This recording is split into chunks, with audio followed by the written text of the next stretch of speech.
નમસ્કાર, મનવંતર ન્યૂઝમાં આપનું સ્વાગત છે।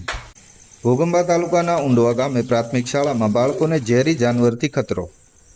ઘોગંબા તાલુકાના દેવફળિયા પ્રાથમિક શાળા ઉંડવામાં અવારનવાર બાજુના ખેતરમાંથી ઝેરી જાનવર ઘૂસી જવાની ઘટના બનતી રહે છે।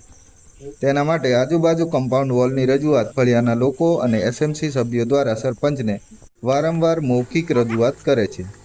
શાળામાં શિક્ષક દ્વારા તાલુકા પંચાયત શિક્ષણ શાખામાં 210 ફૂટના કમ્પાઉન્ડ વોલની લેખિત રજૂઆત પણ કરી ચૂક્યા છે, પરંતુ તંત્ર દ્વારા કોઈ પ્રકારની પ્રતિક્રિયા દર્શાવી રહ્યા નથી। જો કોઈ ઘટના બની જાય તેની રાહ જોવાતી હોય એમ લાગી રહ્યું છે।